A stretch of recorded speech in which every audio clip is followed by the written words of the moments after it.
जब पहली बार होश संभाला, तब तक मेरी जिंदगी का सब कुछ बदल चुका था। मुझे ये याद नहीं कि मेरे माँ-बाप कैसे दिखते थे। यादें बस कुछ धुंधली सी तस्वीरें थीं, जैसे बारिश में भीगी कोई पुरानी फोटो, जिस पर हाथ फेरते ही और धुंधलापन छा जाए। लेकिन एक बात मैं हमेशा महसूस करती थी, एक खालीपन, जैसे कोई साया जो हर वक्त साथ हो, मगर छूकर देखो तो कुछ भी नहीं। मेरा नाम निशा है। मैं एक मिडिल क्लास परिवार की औलाद थी। अपने माँ बाप की आंखों की प्यारी, लेकिन मैं बस 2 साल की थी जब एक दिन अचानक गाड़ी का एक्सीडेंट हुआ और वो दोनों इस दुनिया को छोड़ गए। मुझे वो हादसा याद नहीं, लेकिन हर बार जब मेरी चाची गुस्से में मुझे ताना देती थी तो मैं सुनती, जिस दिन ये पैदा हुई थी उसी दिन वो लोग मर गए। तो मेरे अंदर कुछ टूट जाता था।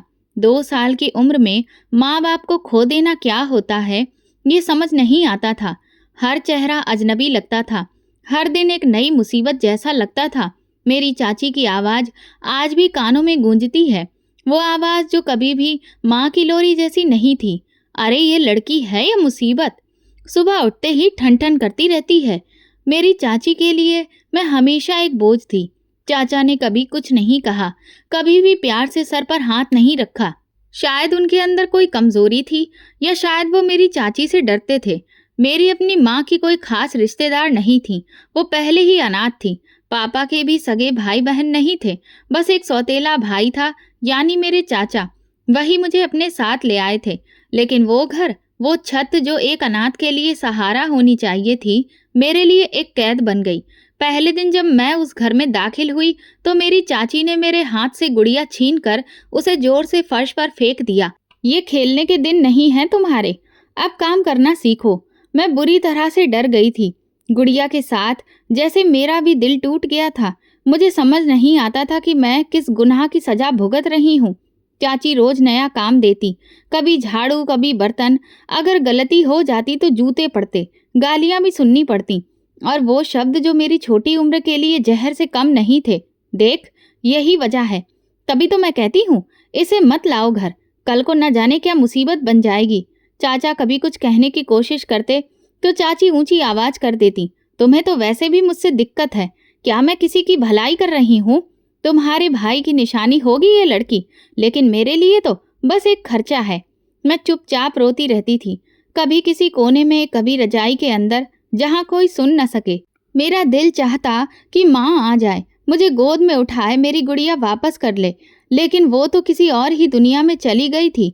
एक दिन बारिश हो रही थी, बिजली चमक रही थी। मैं खिड़की के पास बैठी छत से टपकते पानी को देख रही थी। चाची ने जोर से पुकारा, झापड़ खाएगी या फिर बर्तन धोएगी? दोपहर का खाना गरम कर। मैं भागकर किचन में गई, पैर फिसल गया और हाथ जल गया। चाची ने एक नज़र भी नहीं डाली, बस गाल पर एक थप्पड़ मारा। इतना सा काम करना भी नहीं आता तुझे? चाचा ने बीच बचाव करने की कोशिश की। बस करो, बच्ची है। अच्छा, बच्ची है, 2 साल की तो नहीं रही है अब, और हमने कोई अनाथालय नहीं खोल रखा है। वो रात मेरी आंखों से नींद छीन ले गई। मेरे दिल से सुकून की ठंडक खत्म हो चुकी थी। मैं जल्दी ही समझ चुकी थी कि दुनिया में मेरा कोई नहीं है। हर इंसान सिर्फ अपने फायदे के लिए सोचता है, और हर दिल में कोई ना कोई हिसाब चलता रहता है। मैं तो बस एक गैर जरूरी मजबूरी थी, जो ना चाहते हुए भी जिंदा थी। मेरी चाची ने मुझे हमेशा सिर दर्द समझा, लेकिन मुझे तब अंदाजा हुआ जब मैंने देखा कि मैं उनके लिए सिर्फ एक बोझ नहीं, बल्कि कमाई का मौका भी थी। उसी सुबह जब मैं आटा गूंथ रही थी, तभी दरवाजे पर दस्तक हुई। चाची ने दुपट्टे का पल्लू सीधा किया और सख्त लहजे में बोली, जा देख कौन है, खड़ी क्या देख रही है? मैं दरवाजे तक गई। बाहर एक उम्रदराज औरत और एक आदमी खड़े थे, जिसके बालों में सफेदी झलक रही थी। उन्हें देखकर दिल में हल्की सी हलचल हुई, लेकिन मैं तुरंत पीछे हट गई और चाची को बुला लाया। उस दिन चाची का लहजा बदला हुआ था, जैसे बादलों से भरे मौसम में अचानक सूरज निकल आया हो। वो औरत कहने लगी, हमें कुछ पता चला है कि आपके पास एक लड़की है। मेरी चाची ने मेरी तरफ इशारा किया। ये है निशा, कामकाज में माहिर है, शांत स्वभाव की है, कुछ भी कहो अपनी जुबान से कुछ नहीं कहती। मैं वहीं चुपचाप खड़ी रही। उस आदमी ने मुझे ऊपर से नीचे तक देखा। मेरे शरीर पर पुराने कपड़े थे, 2 उंगलियों पर आटा लगा था, और दिल, वो तो कब का पत्थर हो चुका था। उनके जाने के बाद चाची का व्यवहार अचानक बदल गया। उस दिन पहली बार उन्होंने नरमी से खाना निकाला। खा ले, आज बहुत खुशी का दिन है। मैं कुछ नहीं बोली। सवाल मन में उठ रहे थे, लेकिन होंठ बंद रखे, जैसे अंदर कोई दरवाजा खुलने वाला हो जिसके पीछे अंधेरा हो। 2 दिन बाद चाचा ने धीमे से पूछा, ये क्या तय कर दिया है तुमने? बच्ची अभी छोटी है। चाची ने झल्लाकर जवाब दिया, अच्छा छोटी है, काम कर लेती है, खाना बना लेती है, बड़ी हो चुकी है, हमें कौन सा इसे राजकुमारी बनाकर रखना है। चाचा चुप हो गए। मैंने उनकी आंखों में कुछ हलचल देखी, जैसे वो कुछ कहना चाहते थे, लेकिन जुबान साथ नहीं दे रही थी। रात को मैंने चाची को एक आदमी से बात करते सुना। जी बिल्कुल, लड़की हमारी ही है, कोई दिक्कत नहीं होगी, आप बस पैसे वक्त पर दे दीजिएगा, बाकी सब हम देख लेंगे। ये जुमला मेरे दिल पर पत्थर की तरह गिरा। अब बात सिर्फ रिश्तों की नहीं रही थी, अब ये एक सौदा बन चुका था। मैं उन लोगों के लिए इंसान नहीं, बस एक चीज बन गई थी। दोपहर को मनोरमा मौसी आई। वो चाची से कहने लगी, बड़ा अजीब रिश्ता है, वो आदमी बहुत बड़ा है, उम्र में कोई ढंग की नौकरी भी नहीं करता, और लड़की अभी बच्ची है। चाची ने नाक चढ़ाकर जवाब दिया, तो क्या, अब उम्र देखने बैठ जाएं? हमारे पास भी इतना पैसा नहीं फट रहा है, जो रिश्ता मिल रहा है वही बहुत बड़ी गनीमत है। मौसी चुप हो गई। मुझे देखकर कुछ कहना चाहती थी, लेकिन शब्द उनका साथ नहीं दे रहे थे। फिर चाची ने मेरे लिए एक पुरानी ड्रेस निकाली, उसे प्रेस किया और कहा, अब यही पहनना है, अगले हफ्ते शादी है। मैंने कुछ नहीं कहा। अब हैरान होना भी छोड़ चुकी थी, बस चुपचाप सब सहना मेरी आदत बन गई थी। शादी वाले दिन बारिश हो रही थी। मोहल्ले के कुछ लोग, मनोरमा मौसी और कुछ अजनबी चेहरे जमा थे। पंडित मंत्र पढ़ रहा था और मैं उस आदमी के बगल में बैठी थी। पंडित ने कहा, हाथ उस आदमी के हाथ पर रखो। मैं चुपचाप बैठी रही। तभी चाची ने मेरी कमर पर जोर से चिकोटी काटी और मैंने हाथ रख दिया, और इस तरह से वो सौदा पूरा हो गया। शादी के बाद मैं विदा होकर अपने पति अमित के साथ ससुराल आ गई। वो खामोश इंसान थे और उनके चेहरे पर उम्र के निशान साफ दिखते थे। उन्होंने गाड़ी की चाबी घुमाई और बस इतना कहा, चलो। रास्ते भर कोई भी बात नहीं हुई। मैं खिड़की से बाहर देखती रही। बारिश की बूंदें खिड़की पर गिर रही थीं। जब हम उनके घर पहुंचे तो दरवाजे पर 3 औरतें खड़ी थीं। अमित ने मेरी उनसे पहचान करवाई। ये मेरी बहनें हैं। उन तीनों ने मेरी तरफ ऐसे देखा जैसे कोई नई नौकरानी आ गई हो। यही है, एक ने कहा। हाँ यही है, अमित ने ठंडा सा जवाब दिया। मुझे फिर एक कमरे में ले जाया गया, जिसमें सिर्फ एक पलंग, एक संदूक और एक खिड़की थी। वही मेरी नई दुनिया थी। अगले दिन सुबह सवेरे एक बहन ने आकर मुझे जगाया, उठो, नाश्ता बनाओ, सारा घर तुम्हें ही संभालना है। मैं चुपचाप काम करने लगी। किसी ने नहीं पूछा कि क्या तुम ठीक हो या क्या तुम खुश हो। बस सबके चेहरों पर एक ही बात थी, उम्मीद की मैं उनके काम आऊंगी। शाम को मेरी चाची का फोन आया। मैंने सुना वो चाची से कह रहे थे, हाँ लड़की पहुंच गई है, पैसे आपको कल भेज दूंगा। मैंने अपनी आंखें बंद कर ली। सौदा पूरा हो गया था। अब मैं उनका माल थी। दरवाजा बंद होते ही मुझे अंदाजा हो गया था कि जिस घर को मैंने एक नई शुरुआत समझा था, वो सिर्फ एक और कैद खाना है। फर्क बस इतना था कि पहले मुझे अपनी चाची के आदेश सुनने पड़ते थे, अब अमित की माँ और उनकी 3 बहनें थीं। सबके चेहरे पर लिखा था कि वे मुझसे क्या चाहते हैं। पहला दिन खामोशी में गुजर गया। कमरा जिसमें मुझे रहने को दिया गया था, वहां से खिड़की का नजारा सिर्फ एक दीवार था। हवा भी धीमी धीमी आती थी, जैसे इजाजत लेकर। शाम को अमित आए। उनकी आंखों में न प्यार था न अजनबीपन, वो बस थके हुए लगे। मुझे देखकर बोले, कोई दिक्कत तो नहीं हुई? मैंने सिर हिलाकर कहा, नहीं, ये घर बहुत छोटा है, वक्त के साथ तुम्हें आदत हो जाएगी, उन्होंने कहा और दूसरी तरफ मुंह मोड़ लिया। वो मुझसे बात करने नहीं आए थे, बस औपचारिकता निभा रहे थे। अगली सुबह सूरज निकलने से पहले ही दरवाजे पर दस्तक हुई। नंद की आवाज आई, उठो, नाश्ता बनाना है, सास को दवाई भी देनी है, बर्तन भी धोने हैं। मैं नींद की हालत में उठी, जल्दी जल्दी दुपट्टा लिया और बाहर निकली। नाश्ता बनाने की आदत तो थी, लेकिन यहाँ अंदाज बिल्कुल अलग था। चीजें रखने का तरीका, सास की पसंद नापसंद, हर चीज में गलती निकलती रहती थी। सास किचन के दरवाजे पर लाठी लेकर खड़ी रहती थी। कौन सा बहुत दहेज लेकर आई हो, खाली हाथ आई हो, कम से कम काम तो ढंग से कर लिया करो। मैं जल्दी जल्दी बर्तन धोती और दिल ही दिल में खुद से वादा करती कि किसी को भी शिकायत का मौका नहीं दूंगी, लेकिन वो मौका खुद ही बना लेते थे। शाम को जब सब लोग खाने बैठे तो मैंने चुपचाप सबके आगे रोटियां रख दी। सास ने एक निवाला चखा और नाक चढ़ा दी, इसमें नमक बहुत ज्यादा है। क्या तुमने कभी घर में खाना नहीं बनाया? अमित खामोश बैठे रहे। मैंने सोचा शायद वो मेरी तरफदारी करे, लेकिन उन्होंने नजरें झुका ली। रात को जब सब लोग अपने कमरे में जा चुके थे तो अमित मेरे पास आए। मुझे पता है सब लोग तुम्हें बहुत कुछ गलत कहते हैं, लेकिन ये सब वक्त के साथ है। कब खत्म होगा ये सब?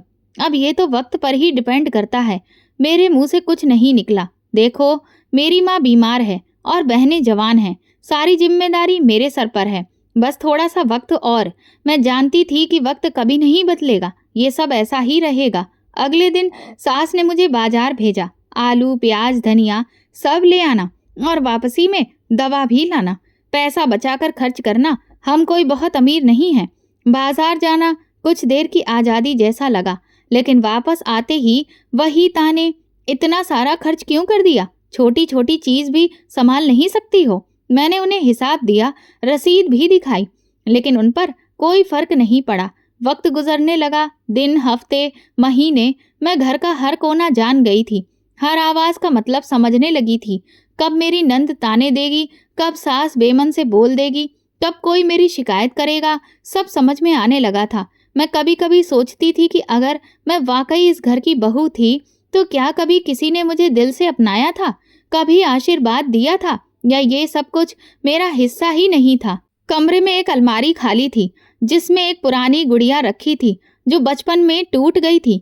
मैं कभी कभी उसे देखती और सोचती शायद अब वो भी मुझ पर हंसती हो, क्योंकि कैद खाना बदल गया था लेकिन पिंजरा वही था। अमित की खामोशी, सास की कठोरता और नंदों का ताना सब मेरी सांसों को भारी बना चुका था।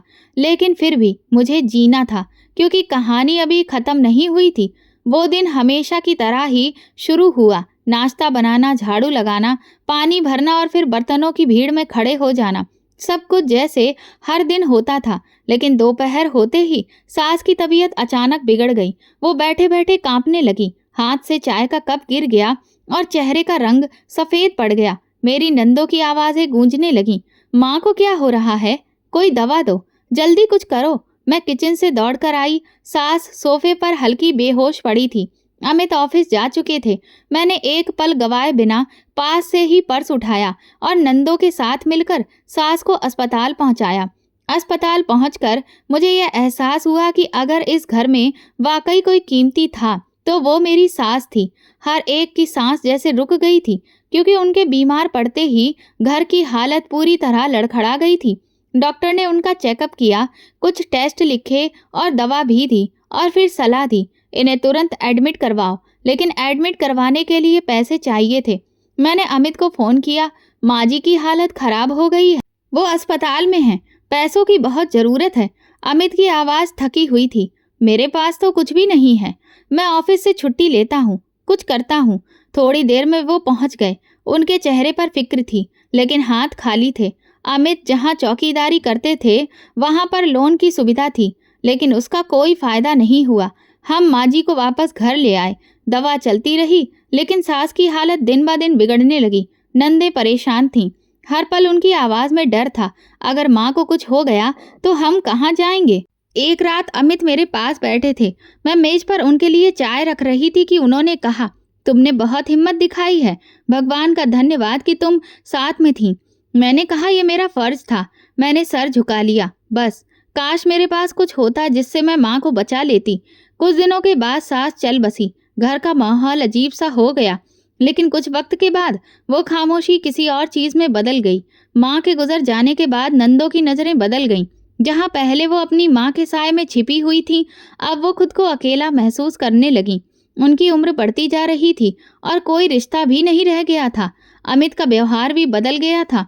पहले वो चुप रहते थे, लेकिन अब ज़्यादातर गुस्से में रहते थे। एक रात उन्होंने चाय का कप जोर से टेबल पर रखते हुए कहा, अब सब कुछ मेरे ही कंधों पर आ गया है। बहनें, घर, खर्चा, सब कुछ। मैं उनकी बातें सुनती रही चुपचाप। तुम्हें क्या पता कि मुझे कितनी मुश्किल होती है। ये सब तुम्हारे बस का नहीं है। उनकी आवाज़ तेज होती जा रही थी। मैंने धीरे से पूछा, क्या मैं आपकी कुछ मदद कर सकती हूँ? वो हंसने लगे, लेकिन वो हंसी किसी खुशी की नहीं थी। तुम भला क्या कर सकती हो? ना तो पढ़ाई लिखाई है, ना नौकरी, और ना ही कोई हुनर है। बस एक चीज है।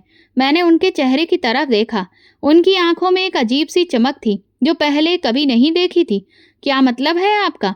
मैंने धीरे से पूछा। रहने दो। उन्होंने चाय का आखिरी घूंट लिया और कमरे से बाहर चले गए। दूसरे दिन उन्होंने मुझसे कहा, कल मेरे ऑफिस मेरे साथ चलना, तुम्हें बॉस से मिलवाना है, वो तुमसे कुछ बात करना चाहते हैं। मैं हैरान होकर बोली, मुझसे भला क्या बात करेंगे? हाँ, बस तुम तैयार रहना, जैसे किसी पार्टी में जाना हो, अच्छे कपड़े पहनना। मुझे कुछ भी समझ नहीं आ रहा था, लेकिन मैं चुप रही। अगली सुबह वो मुझे बाजार ले गए। वहां हमने एक सूट खरीदा और सैंडल। उन्होंने कहा, बस साफ सुथरी दिखना। शाम को जब घर लौटी तो नंद हैरान थी। क्या हुआ? बाजार क्यों गई थी? मैंने कोई जवाब नहीं दिया। अगली रात अमित ने मुझे फिर से याद दिलाया, कल समय पर तैयार रहना। देखो, हमारा वक्त बदल सकता है। अगर तुम थोड़ी सी हिम्मत करोगी तो हम सबका भला हो जाएगा। मैंने अमित की बात सुनी, लेकिन मेरे दिल में अजीब सी हलचल होने लगी। अमित ने मुझे ऑफिस के बाहर बाइक से उतार दिया। शाम का वक्त था और मौसम में अजीब सी ठंडक थी, लेकिन मेरे अंदर बेचैनी छाई थी। मैंने पूछा, किससे मिलने आए हैं यहाँ? वो सीधे सामने देखते हुए बोले, कहा ना, बॉस से। वो कह रहे हैं कि वो तुम्हें बस देखना चाहते हैं। एक छोटी सी मुलाकात है। मेरे कदम रुक गए। भला इसमें मेरी क्या जरूरत है? उन्होंने चेहरा मेरी तरफ मोड़ते हुए कहा, अगर मैंने कहा है तो बस जरूरत है, बाकी की बातें बाद में करना। तुम्हारे वहां जाने से मेरा फायदा है, मेरी तरक्की हो सकती है, सैलरी भी बढ़ सकती है और काफी सारी सुविधाएं भी मिल सकती हैं। मैंने सख्त लहजे में कहा, अमित, ये कैसा फायदा है? उसने गुस्से में कहा, तुम्हें दिक्कत क्या है? बस एक मुलाकात ही तो करनी है। देखो, मुझे ये सब पसंद नहीं है। मैंने बात काटते हुए कहा, तो फिर बताओ क्या करोगे? वापस अपनी चाची के घर जाओगी? शायद तुम ये भूल गई हो कि उन्होंने तुम्हें किस तरह से बेच दिया था। मेरे कदम जमीन में धंस गए। वो आगे बढ़ गए और मुझे पीछे छोड़ गए। वो रात बिना कुछ कहे गुजर गई। मैं घर वापस आई तो मेरी नंदें अपनी जगह खुश थीं, जैसे कुछ अच्छा होने वाला हो। किसी ने कुछ नहीं पूछा और मैंने कुछ बताया नहीं। अगले दिन अमित देर से आया। उसने कपड़े बदले, चाय ली और धीरे से बोला, कल रात बॉस ने कहा है कि अगर तुम उनसे इसी तरह मिलती रहो तो वो मेरा प्रमोशन कर देंगे। महीने 1.5 महीने में एक नया घर भी मिल सकता है। मैंने उसे घूर कर देखा। लगता है तुम पागल हो चुके हो। तुम ये चाहते हो कि मैं अपनी इज्जत किसी के सामने बिछा दूं, सिर्फ तुम्हारी तरक्की के लिए? उसने चाय का कप टेबल पर रखते हुए कहा, हाँ, क्योंकि तुम्हारी इज्जत ने अब तक हमें क्या दिया है भला? तुम यहाँ खाली हाथ आई थी, ना तो कोई दहेज लाई, ना पैसा, और ना ही कोई ऊंचा रिश्ता। अब अगर तुम्हारे चेहरे, तुम्हारे वजूद से कोई फायदा उठाया जा सकता है तो फिर मैं क्यों ना उठाऊं? मेरे दिल पर जैसे किसी ने घूंसा मारा हो। मैं चुप रही। आंखों में सिर्फ एक सवाल था, क्या ये वही अमित है जिसने कभी मेरे सामने हमदर्दी से बात की थी? वो सोफे से उठा और कहने लगा, कल रात तैयार रहना, एक अच्छी सी ड्रेस लाकर दूंगा। मेरा बॉस अगर खुश हो गया तो हम सबकी जिंदगी बदल जाएगी। मैंने उसे रोकने की कोशिश की। अमित, प्लीज, मैं तुम्हारी पत्नी हूँ, मुझे ये सब करने के लिए मजबूर मत करो। वो पलट कर बोला, पत्नी हो इसीलिए तो कह रहा हूँ कि मेरे हर इरादे में मेरा साथ दो, वरना फिर तलाक के कागज तैयार हैं। अगले ही दिन तलाक दे दूंगा और तुम्हें चाची के घर पटक आऊंगा। फिर वही बर्तन, वही झाड़ू और वही रोज की गालियां। मैंने वो रात जाग कर गुजारी। आंखें जब भी बंद करती, मेरी चाची का वही घर नजरों के सामने आ जाता। बहुत तेज आवाजें, वो झिड़कियां, वो हर दिन की मार, और दूसरी तरफ अमित था जो मेरी इज्जत की कीमत लगा रहा था। अगली शाम वो एक नया सूट मेरे हाथ में पकड़ाकर बोला, ये पहनो, तैयार हो जाओ। तुम जितनी खूबसूरत दिखोगी उतना ज्यादा फायदा होगा। मैंने वो सूट हाथ में पकड़ा और कमरे में आ गई। दरवाजा बंद किया और शीशे के सामने खड़ी हो गई। खुद को देखा, कुछ देर नजर झुकी रही, फिर खुद से कहा, क्या मैं अब एक सिर्फ चेहरा हूँ? अमित दरवाजे पर दस्तक देने लगा। चलो, देर हो रही है। मैं तैयार हो गई, वैसे ही जैसे अब मेरे हाथ में कोई फैसला नहीं बचा था, जैसे कोई कठपुतली जो किसी डोर के इशारे पर चलती है। दूसरी रात फिर वही रास्ता, वही बंगला, वही खामोशी। अमित ने हमेशा की तरह मुझे बाइक पर बैठाया और रास्ते भर कोई बात नहीं हुई, जैसे मैं कोई सामान हूँ जिसे वो किसी जगह डिलीवर करने ले जा रहा हो। जब हम गेट पर पहुंचे तो वो मुझे लॉन्च तक लेकर गया। एक बार फिर वही नौकर और फिर वही बात, मैडम को यहीं छोड़ दीजिए, वो बाद में आएंगे। अमित चुपचाप पलटा और चला गया। मैं उसी लॉन्च में अकेली रह गई। वहीं पर बैठी बैठी वक्त गुजरता रहा। कमर में दर्द होने लगा। कभी सामने की घड़ी को देखती, कभी उस दरवाजे की ओर जहां से कोई आने वाला था, लेकिन वो दरवाजा सारी रात वैसा ही बंद रहा। कभी कभी कोई नौकर पानी दे जाता या पूछ लेता, चाय ले आऊं? मैं इनकार में सिर हिला देती। दिल वैसे भी किसी चीज की चाह नहीं रखता था। रात के करीब 3 बजे मैंने खुद को सोफे पर लिटा दिया, आंखें बंद कर ली, लेकिन नींद नहीं आ रही थी। सिर्फ तरह तरह के विचार आ रहे थे। ये सब क्या हो रहा है? सुबह हुई तो वही नौकर फिर आया। इस बार उसके हाथ में एक लिफाफा था। साहब ने कहा है कि आप घर चली जाइए, ये पैसे ले जाइए, अपने पति को दे दीजिएगा। मैंने लिफाफा पकड़ा और चुपचाप बाहर निकल आई। दरवाज़ा मेरे पीछे बंद हुआ। गाड़ी पहले से मौजूद थी। मुझे घर छोड़ा गया। मैं अंदर आई तो अमित तैयार हो रहा था। आ गई? हाँ। गाड़ी छोड़ गई थी। उसने जैसे ही लिफाफे की तरफ देखा तो लपक कर पकड़ लिया। लिफाफा खोलकर खुशी से बोला, अरे वाह, ये तो पिछली बार से भी ज्यादा है। शाबाश, तुम तो बहुत ही काम की निकली हो। मैंने उसकी तरफ देखा, लेकिन कुछ कह नहीं पाई। वो पहले ही खुद में इतना मगन था कि मेरी खामोशी भी उसे सुनाई नहीं दी। नंदे खाने के समय हैरत से पूछने लगी, ये भाभी इतनी चुप क्यों रहती है? दूसरी बोली, छोड़ो, भैया तो खुश है, बाकी सब सही है। तीसरी हंसकर कहने लगी, हो न हो कुछ तो ऐसा है जो हमसे छुपाया जा रहा है। मैंने सब सुना, लेकिन कोई जवाब नहीं दिया। रात को अमित ने फिर से एक नया सूट दिया और कहा, कल फिर से जाना है। तुम्हारा वहाँ रोज रोज जाना हमारे लिए बहुत फायदेमंद हो रहा है। हर दिन तरक्की के करीब पहुँच रहे हैं। मैंने पूछा, अमित, क्या तुम्हें कभी ये ख्याल नहीं आता कि वहाँ पर क्या होता है? वो बड़ी लापरवाही से बोला, मुझे इस सब से कोई मतलब नहीं है। मुझे तो बस पैसों से मतलब है। तुम वहाँ जाकर बैठो, पैसे लो और वापस आओ। बाकी जो है वो हमारी कोई दिक्कत नहीं है। मुझे ऐसा लगा जैसे मेरे जमीर को किसी ने 2 टुकड़ों में बांट दिया हो। एक इंसान जो सवाल करता है, एक जज्बा जो खामोश कर दिया जाता है। फिर वैसा ही हुआ। मैं बंगले के अंदर गई, सोफे पर बैठी, दरवाजा बंद, नौकर चुपचाप। वक्त चलता रहा। खाने की खुशबू आ रही थी। जूस दिया गया, दिल नहीं माना। ना कुछ खाया न पिया। सारी रात सोचती रही, ये खेल क्या चल रहा है? क्यों बार बार मुझे यहाँ बुलाया जा रहा है? क्यों कोई मुझसे मिलने नहीं आता, न कुछ कहता है? फिर पैसे देकर वापस क्यों भेज दिया जाता है?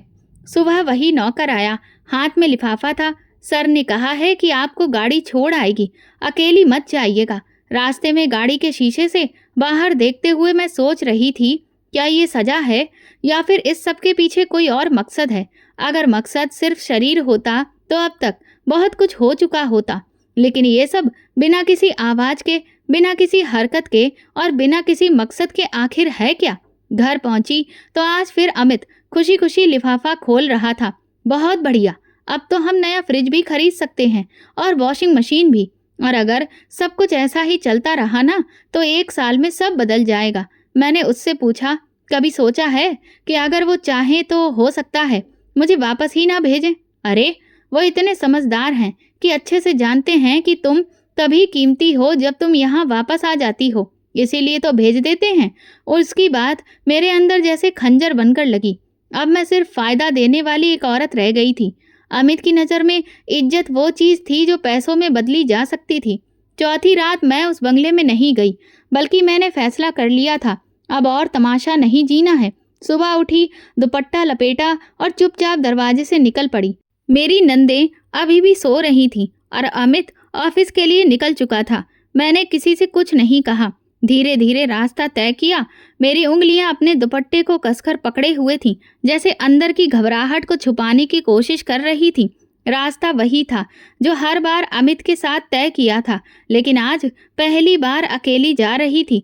मेरे कदम लड़खड़ा रहे थे, लेकिन अंदर सवालों का शोर था। बार बार वही दृश्य मन में घूम रहा था। खाली लॉन्ज, बंद दरवाजे, खामोश नौकर और सुबह के समय हाथ में लिफाफा। ये कौन सा खेल चल रहा है? आखिर कौन है जिसने मुझे यहाँ लाकर बिठाया और फिर भी कभी छुआ तक नहीं? अगर मकसद सिर्फ पैसे फेंकना है तो क्यों, और अगर ज़रूरत ही नहीं है तो बार बार बुलाने की वजह क्या है? ऑफिस के गेट पर पहुंची तो वहां अमित मौजूद नहीं था, बल्कि एक दूसरा गार्ड था। मैंने कहा, मुझे अंदर जाना है। वो बोला, अमित साहब की पत्नी हो? उसने नज़र घुमाई और फिर कहा, आज साहब तो बॉस के साथ हैं, आप भी अंदर जा सकती हैं। अपना नाम बता दीजिए। मैंने धीरे से कहा, निशा। गार्ड ने इंटरकॉम पर कुछ बात की और फिर दरवाज़ा खोल दिया। जैसे ही अंदर गई, हवा का झोंका मेरे चेहरे से दुपट्टा पीछे धकेलने लगा। मैं तुरंत ही दाएं तरफ मुड़ गई। वहां कोई नहीं था। दीवार पर एक बड़े कमरे की ओर एक एरो बना था, जिसके बाहर लिखा था डायरेक्टर ऑफिस। मैं वहीं गई। दरवाज़ा हल्का बंद था। मैंने हल्की दस्तक दी और दरवाज़ा खोलकर अंदर चली गई। वो लम्हा मेरी जिंदगी का रुख मोड़ने वाला था। मेरी तरफ पीठ किए कोई फोन पर बात कर रहा था। जैसे ही वो मुड़ा, मेरी सांस थम गई। सामने राघव था, मेरा बचपन का दोस्त और पड़ोसी। वही राघव जो मुझे कहानियां सुनाता था, जो मेरे लिए अपने घर की दीवारों पर नाम लिखा करता था। और फिर एक दिन वो कहीं विदेश चला गया था। उसके बाद उसने कभी पलट कर नहीं देखा, या शायद आया होगा, लेकिन मेरी किस्मत में उससे मिलना नहीं लिखा था। मेरे मुंह से बस निकला, तुम। वो उठकर मेरे पास आया, जैसे वो पहले से जानता हो कि मैं आने वाली हूँ। निशा, आखिर तुम खुद यहाँ आ ही गईं। मेरे कदम जम गए। आवाज रुकी हुई थी। मैंने बस एक शब्द कहा, तुम। वो सोफे पर बैठ गया और गहरी सांस ली। हाँ, मैं वही हूँ जो तुम्हें कभी बचाना चाहता था, लेकिन वक्त से हार गया था। मैं खामोश हो गई, बस उसे देखती रही। वो कहने लगा, तुम्हें याद है बचपन में जब तुम अपनी चाची की मार से डरकर मेरे घर में जाकर छुप जाती थी, तो मैं तुम्हें चॉकलेट लाकर देता था। मैंने नजर झुका ली। ये सब क्यों हो रहा है? ये खेल क्यों? राघव ने धीरे से कहा। मैं जब वापस आया तो पता चला कि तुम्हारी शादी हो चुकी है। फिर एक दिन तुम्हें ऑफिस में अमित के साथ देखा और उसने खुद तुम्हारी बात छेड़ दी। मैंने बेयकीनी से उसे देखा। उसकी आवाज में नफरत थी। हाँ, वो तुम्हारी खूबसूरती के तारीफों के पुल बांध रहा था। मैंने उसे आजमाने के लिए कहा, अगर मैं तुम्हारी पत्नी से एक रात की मुलाकात चाहूँ तो? और वो तुरंत मान गया। मेरे हाथ कांपने लगे, लेकिन मैंने फिर भी फैसला किया कि तुम्हें उन लोगों के बीच नहीं रहने दूंगा जिन्होंने तुम्हें बेचा। अमित को मैंने वही दिया जिसकी वो उम्मीद कर रहा था, लेकिन मैंने तुम्हें कभी छुआ तक नहीं। मैंने फिर पूछा, और वो पैसे? वो सिर्फ उसकी गंदी आदतों को और बढ़ाने के लिए थे, ताकि उसे यही लगे कि सब कुछ उसी की मर्जी से हो रहा है और वो तुम्हें बार बार वहां भेजे। लेकिन असल में मैं तुम्हें उससे आज़ाद करने की तैयारी कर रहा था। मैं चुपचाप खड़ी रही, आंखों में सवाल, दिल की धड़कन तेज। अब ये तुम पर है कि तुम क्या चाहती हो। राघव की आंखों में वही नमी थी जो बचपन में हुआ करती थी। मैंने खुद से पूछा, क्या मैं अभी भी एक कठपुतली हूँ, या अब वक्त आ गया है कि मैं अपने ही हाथों में बंधी डोर को काट डालूं? दरवाजे पर हल्की सी आहट हुई। अमित खड़ा था। उसका चेहरा पीला पड़ चुका था। वो बोला, ये क्या हो रहा है? तुम यहाँ क्यों आई हो? राघव ने कहा, तुम्हारे लिए भलाई इसी में है कि तुम यहाँ से चले जाओ। तुम्हें इस नौकरी से निकाल दिया गया है। अमित ने मेरी तरफ देखा। तुमने मेरी इज्जत मिट्टी में मिला दी। मैंने उसकी आंखों में देखा और धीरे से जवाब दिया, इज्जत? वो तो तुम पहले ही बेच चुके थे। उसकी जुबान बंद हो गई। वो मुड़ा और चुपचाप बाहर निकल गया। राघव ने दरवाजा बंद किया और कहने लगा, निशा, अब तुम्हें वो फैसला लेना है जो तुमसे हमेशा छीना गया था। अब ये जिंदगी तुम्हारी है। मैंने पहली बार सिर उठाकर कहा, मुझे आज पहली बार लग रहा है कि मैं खुद के लिए बोल सकती हूँ। राघव ने मुस्कुराकर कहा, तो फिर बोलो, क्योंकि अब तुम कोई कठपुतली नहीं रही हो। वो मेरे सामने बैठा था और अमित जा चुका था। खामोशी कुछ लम्हों के लिए छा गई। मेरे हाथ ठंडे पड़ने लगे, जैसे कमरे की हवा एकदम से ठहर गई हो। उसने टेबल पर रखी एक फाइल मेरी तरफ सरकाई। ये अमित की नौकरी से जुड़ी हुई फाइल है। जब मैंने कंपनी खरीदी थी तब वो पहले से ही यहाँ चौकीदार का काम कर रहा था, लेकिन उसकी आंखें हमेशा किसी लालच की तलाश में मेरे सामने नाचती रहती थीं। मैंने फाइल खोली, कागज देखे जिनमें मेरी तस्वीर और मेरे बारे में कुछ शब्द मौजूद थे। राघव कहने लगा, उस दिन जब तुम पहली बार लॉन्ज में बैठी थी, मैंने तुम्हें देख लिया था। पहचानने में देर नहीं लगी। फिर मैंने जानबूझकर अमित को बुलाया और वही पेशकश की, ताकि देख सकूं कि वो क्या करता है। मेरे अंदर जैसे एक पहाड़ टूट पड़ा और अमित ने एक पल भी नहीं लगाया, तुरंत मान गया। मैंने सांस रोके सामने बैठे उस इंसान को देखा जिसे मैं बरसों से भूल चुकी थी। वो मेरा बचपन का रक्षक निकला और उसी इंसान के साथ में मैं जिंदगी बिताने के सपने देख रही थी जिसने मेरी कीमत लगाई। राघव कहने लगा, मैं चाहता था कि तुम्हें खुद फैसला करने का मौका मिले, इसलिए मैंने तुम्हें यहाँ आने दिया, बैठने दिया और कुछ नहीं किया। हर बार जब भी तुम वापस गईं, मैंने देखा कि तुम्हारे अंदर की खामोशी बढ़ती जा रही थी, लेकिन तुम टूट नहीं रही थी, सोच रही थी। मैंने पूछा, और वो पैसे? यही तो चाल थी, ताकि अमित को पूरी तरह से विश्वास हो जाए कि जो भी वो चाहता है वो आराम से हो रहा है, ताकि मैं उसकी असलियत सबके सामने ला सकूं। मैंने फाइल बंद की और धीरे से कहा, क्या तुम जानते थे कि वो मुझे दोबारा भेजेगा? हाँ, इसलिए मैंने सिक्योरिटी कैमरे बंद रखे थे। नौकरों को पहले ही समझा दिया था कि तुमसे कोई सवाल ना किया जाए। मैं बस ये देखना चाहता था कि कब तुम अपनी मर्जी से सच्चाई जानने आओगी। मैंने सिर झुका दिया। मुझे लगता था कि मैं सिर्फ एक शरीर का टुकड़ा हूँ जिसे हर ओर से धकेला जा रहा है।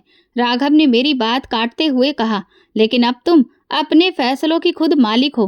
और अमित, उस वक्त अब सब खत्म हो चुका है।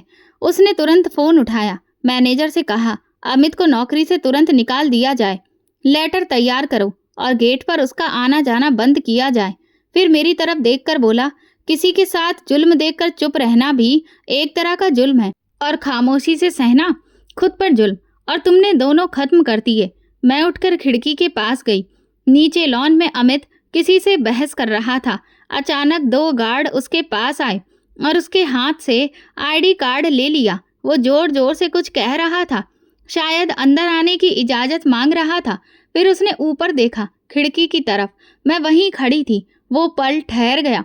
हमारे बीच एक शीशे की दीवार थी, लेकिन असली दीवार तो वो थी जो बरसों में खड़ी हो गई थी। राघव ने पर्दा हटा दिया। अमित ने नजर झुका ली और फिर पीछे हट गया। गेट उसके पीछे बंद हो गया और मेरे दिल में एक अजीब सा सुकून छा गया। राघव मेरे पास आया और कहने लगा, तुम वापस घर मत जाओ। तुम्हारी चाची से अगर तुम कहो तो मैं खुद बात कर सकता हूँ, लेकिन इस बार फैसला तुम्हें करना होगा। मैंने गहरी सांस ली। बरसों के फैसले खामोशी से अपनाए थे, अब एक बार अपनी मर्जी का फैसला भी करके देख लूं। राघव ने मुस्कुराकर सिर हिला दिया। मैं तुम्हारे साथ हूँ, लेकिन तुम्हें खुद अपने लिए खड़ा होना होगा। मैंने दुपट्टा संभालते हुए कहा, अब मुझे कोई बोझ नहीं लगता। मैं सिर्फ ये जानना चाहती हूँ कि आगे क्या करना है।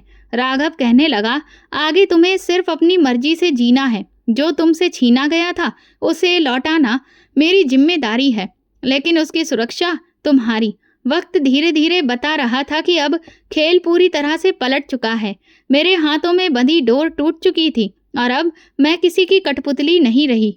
राघव ने मुझे गाड़ी में बिठाया। शीशे के बाहर शहर की रोशनी दिख रही थी, लेकिन मेरे अंदर एक अजीब सी खामोशी फैल रही थी। गाड़ी सड़क पर तेजी से चल रही थी, लेकिन मेरे मन में वो लम्हे ठहरे हुए थे जब अमित ने सब कुछ छीना गया था। अधिकार, घमंड और वो झूठी ताकत जो मेरे वजूद को कभी बेमोल समझती थी। हम सड़क की तरफ थे जब राघव कहने लगा, तुम्हारी चाची के घर चलना है या तुम चाहो तो मेरे घर चल सकती हो। कुछ दिन रहो, फिर जो भी फैसला हो तुम कर लेना। मैंने कुछ लम्हे सोचकर कहा, ना तो मैं अपनी चाची के घर जाऊंगी और ना ही अमित के साथ जाऊंगी। अभी मेरे लिए सिर्फ तुम्हारा सच काफी है। उसने गाड़ी मोड़ ली। एक छोटे से साफ सुथरे बंगले के बाहर गाड़ी रोकी। दरवाजे पर एक बूढ़ी औरत खड़ी थी। सर, ये मैडम कौन है? ये मेरी जिम्मेदारी है, उसने जवाब दिया और इज्जत से कहा। औरत ने मेरे सिर पर हाथ रखकर कहने लगी, बेटी, अच्छा हुआ तुम आ गई। अंदर मुझे एक कमरा दिया गया, बिल्कुल साधारण और साफ सुथरा। राघव बाहर लॉन में बैठा था और मैं खिड़की के बाहर उसे देखती रही। वो एक लम्हे को भी बेचैन नहीं लगा, जैसे कि सब कुछ वही का वही रख दिया गया हो। बस अब मेरी मर्जी का दरवाजा खोलना बाकी था। कुछ देर बाद वो दरवाजे पर आया। खाना तैयार है, चलो कुछ खा लो। मैं दरवाज़ा खोल पहली बार दिल से बोली, मुझे भूख लगी है। वो हंसने लगा। यही तो मैं सुनना चाहता था। खाने की मेज पर वो मेरे सामने बैठा रहा। अगर तुम चाहो तो तलाक के कागज मैं खुद दस्तखत करवा दूंगा। कानून तुम्हारे साथ है और मैं भी। मैंने कहा, तलाक तो होगा ही, लेकिन उस इंसान से नहीं जिसने मुझे मारा या छोड़ा, बल्कि उससे जिसने मेरी इज्जत को सिर्फ फायदा समझा। राघव ने सिर हिलाया, और इस बार फैसला तुम करोगी। कोई और नहीं। मैंने पहला निवाला खाया। बरसों बाद ऐसा लगा जैसे पेट ही नहीं, दिल भी भर रहा है। इंसाफ सिर्फ अदालत में नहीं होता, कभी कभी वो किसी ऐसे इंसान की सूरत में सामने आ जाता है जो तुम्हारी खामोशी को आवाज देता है। रात में कमरे की खिड़की से चांदनी अंदर आ रही थी। राघव अभी भी लॉन में टहल रहा था, शायद इंतजार में। मैंने दरवाजे की तरफ देखा और सोचा ये जिंदगी अब शायद बस में है, और यही मेरे लिए पहला इंसाफ था। सुबह जब मैं कमरे से बाहर निकली तो राघव टेबल के पास बैठकर एक फाइल पढ़ा रहा था। मैंने उससे कहा कि आज हम वकील से बात कर सकते हैं, और वो बिना हैरानी के कहने लगा, हाँ बिल्कुल, मैं तो पहले ही अपॉइंटमेंट ले चुका हूँ। तुम जब कहोगी हम चलेंगे। गाड़ी में हमारी ज्यादा बातें नहीं हुई। मैं अपने नाखूनों को बार बार देख रही थी, जिन पर वक्त के साथ ना तो रंग बचा था और ना ही कोई रोशनी। वहां पहुंचकर वकील ने कुछ कागजात मेरे सामने रखे। राघव ने सब कुछ संभाल लिया, लेकिन मेरी इजाजत के बिना एक शब्द भी नहीं लिखवाया। जब वकील ने मुझे साइन करने को कहा तो मैं थोड़ा सा रुककर साइन कर दिए। उस कागज पर वो लिखा जा चुका था जो बरसों से दिल पर पत्थर बनकर रखा था। वकील ने फाइल बंद करते हुए कहा, बस नोटिस भेजने की देर है, कानूनी कार्रवाई भी पूरी हो जाएगी। मैं वापस लौटते हुए बोली, क्या तुम अभी भी मुझे मेरी चाची के पास लेकर जाना चाहते हो? वो कहने लगा, हाँ, लेकिन इस बार वो सुनेगी, समझेगी, और उन्हें भी ये दिखाना चाहिए कि अब तुम वो नहीं रही जिस पर कोई जुल्म कर सके। शाम को हम चाची के दरवाजे पर खड़े हुए थे। दरवाज़ा खुला तो उन्होंने हमें एक पल के लिए हैरानी से देखा। राघव ने अपने बारे में याद दिलवाया तो उनकी आंखें हैरान रह गईं। उन्होंने तुरंत हमें सोफे पर बिठाया। राघव ने सीधी बात की, देखिए चाची, आपने निशा के साथ जो कुछ भी किया, क्या आपको लगता है कि वो माफ़ करने के काबिल है? वो चुप रही। उनकी नज़र झुक गई। उन्होंने मेरी तरफ देखा और बोली, मुझसे गलती हो गई। उस वक्त हालात। राघव ने बात काट दी। हालात कभी भी किसी इंसान की कीमत लगाने की वजह नहीं बनते हैं। आपने उसे एक बोझ समझकर धक्का दे दिया, और अब अगर आपने दोबारा कभी भी निशा से कोई ऐसी वैसी बात की या फिर कोई भी ऐसी चीज़ की बिना उसकी मर्जी के, तो मुझे मजबूरन आपको सबक सिखाना पड़ेगा। उन्होंने मेरे सामने हाथ जोड़ दिए। बेटी, मुझे माफ़ कर दो, मैं माँ बनने के लायक नहीं थी, लेकिन दिल से कभी बद्दुआ नहीं दी। मैंने उनके झुके हाथों को छुआ नहीं, लेकिन कुछ कहा भी नहीं। सिर्फ इतना कहा, मैं माफ़ी दे रही हूँ, लेकिन अब भरोसा वापस जुड़ नहीं सकता। राघव कहने लगा, अब हम चलते हैं। तो चाची पीछे हट गई। उनके चेहरे पर पछतावा दिख रहा था, लेकिन अब वो मेरे फैसले को रोक नहीं सकती थी। अगले दिन मैंने अपना आइडेंटिटी कार्ड ठीक करवाया और अपना एक नया मोबाइल नंबर लेकर पहली बार बैंक अकाउंट खुलवाया। राघव ने कुछ भी नहीं पूछा, बस ये कहा, ये सब तुम्हारा अधिकार है और तुम्हें देना भी चाहिए। मैंने एक छोटे से कंप्यूटर कोर्स में एडमिशन लिया और उसकी पढ़ाई शुरू की। धीरे धीरे खुद को रोज के कामों से आज़ाद कराना शुरू किया। सुबह खुद चाय बनती, शाम को किताब पढ़ती और वक्त निकालकर पुराने दिनों को याद करती, लेकिन अब उन पर रोना नहीं आता था। एक दिन मेरी नंद का फोन आया। हैरान होकर बोली, भाभी आप कहाँ हो? भैया तो कुछ बताते नहीं और तुम भी गायब हो गई हो। मैंने जवाब दिया, जो जिंदगी वो तुम्हें दिखाता था वो झूठ थी, अब सच मैं हूँ। फिर फोन बंद कर दिया। उनके लिए मेरी कोई अहमियत नहीं थी। मैंने सीखा कि आज़ादी का मतलब सिर्फ दीवारों से बाहर जाना नहीं होता, बल्कि अंदर की जंजीरों को तोड़ना भी होता है, और वो मैं कर चुकी थी। तलाक के कागज मेरे हाथ में आए तो मैंने उसे किसी जीत की तरह नहीं देखा। ये सिर्फ कागज था। असली जीत तो वो खामोशी थी जो मेरे अंदर से निकल गई थी। मैंने वो कागज ट्रायल में रखा और दराज बंद करके वक्त में शीशे के सामने खड़ी थी। चेहरे पर मुस्कुराहट थी और आंखों में सुकून। पहली बार मैंने खुद को देखा और दिल से कहा, ये मैं हूँ, अपनी मर्जी से जीने वाली। एक शाम राघव मेरे दरवाजे पर खड़ा था। उसके हाथ में एक लिफाफा था। कहने लगा, ये शादी का कार्ड है, तुम्हें सबसे पहले देना था क्योंकि सबसे जरूरी तुम हो। मैंने लिफाफा लिया, उसे देखा, लेकिन कुछ कहा नहीं। अंदर साधारण शब्दों में लिखा था, मेरा और उसका नाम। तुम्हें भरोसा है? उसने एक बात कही। मैंने जवाब दिया, मुझे तुम पर भरोसा है, बस यही काफ़ी है। शादी का दिन आ गया। ना कोई हंगामा, ना कोई शोर शराबा। दावत भले ही छोटी थी, लेकिन सब कुछ कायदे से हो रहा था। राघव बोला, तुम जो पहनोगी वही सबसे खूबसूरत लगेगा। तुम्हारी मर्जी, तुम्हारा दिन है। मैंने हल्का गुलाबी रंग का एक साधारण सा लहंगा पहना, जेवर भी कोई भारी भरकम नहीं थे। राघव ने मेरा हाथ पकड़ा, पूरे अधिकार के साथ, वो हाथ जो बरसों तक खाली था, सिर्फ काम और तन मन की थकान उठाते हुए। आज पहली बार किसी रिश्ते की मजबूती को महसूस कर रहा था। हमारी खुशी में शामिल होने के लिए मेहमान कम थे, लेकिन सबके चेहरे पर रौनक थी। मेरी चाची भी मिलने आईं, लेकिन मैंने उनसे कोई खास बात नहीं की, बस औपचारिक मुस्कान दी। वो मेरे पास आकर कहने लगी, बेटी, तुम्हारी खुशी देखकर लगता है कि भगवान ने मुझे माफ कर दिया है। मैंने जवाब दिया, माफी भगवान से मांगते हैं और सब्र वक्त से लिया जाता है। रात के खाने के बाद राघव मेरे पास आया, बोला, अब एक नई शुरुआत होगी। मैंने सर हिलाया, लेकिन दिल के किसी कोने में वो पुराने दिन अभी भी धड़क रहे थे। जख्म चाहे भर गए थे, लेकिन उनके निशान रह गए थे। शादी के बाद राघव के साथ जो घर बना वो महल नहीं था, लेकिन सुकून की जगह था। हर चीज कायदे से, हर फैसला मेरी राय से। वो मेरी हर बात को सुनता, चाहे पसंद की हो या किसी और चीज की। एक दिन मैंने उससे कहा, राघव, मैं काम करना चाहती हूँ। उसने खुशी से कहा, बिल्कुल, लेकिन अपनी शर्तों पर, अपने वक्त और अपनी पसंद के साथ। मैंने एक छोटे से प्राइवेट स्कूल में टीचिंग का ऑफर एक्सेप्ट कर लिया। बच्चों के साथ वक्त बिताना, उन्हें पढ़ाना मुझे एक नई जिंदगी की ओर ले जा रहा था। वो लड़की जो कभी स्कूल जाने के लिए तरसती थी, अब किसी और का सपना पूरा कर रही थी। राघव हर दिन मेरे साथ होता था, लेकिन कभी मेरे रास्ते में नहीं आता था। उसे पता था कि मेरी जिंदगी की आज़ादी ही मेरा सबसे कीमती जेवर है। कभी कभी रात को जब सब कुछ खामोश होता, मैं आईने के सामने खड़ी हो जाती। पुराने दाग, पुरानी थकान अब मेरी पहचान नहीं रहे थे, लेकिन दिल जानता था कि वो गुजरे लम्हे ही मेरी बुनियाद बन चुके हैं। राघव ने एक बार रात को कहा, अगर तुम्हें कभी लगे कि तुम अकेली हो तो मुझे जगा देना। मैंने मुस्कुराकर कहा, जरूरत नहीं पड़ेगी, तुम जानते हो तभी तो मैं चैन से सो पाती हूँ। शादी के 1 महीने बाद हमने शहर से बाहर एक छोटी सी ट्रिप का प्लान बनाया। पहली बार मैं किसी होटल के कमरे में बिना किसी डर के थी। दिल में यही बात थी कि अब कोई गंदी नजर नहीं लगेगी। मैं खिड़की से बाहर देखकर बोली, काश मेरे माँ बाप जिंदा होते।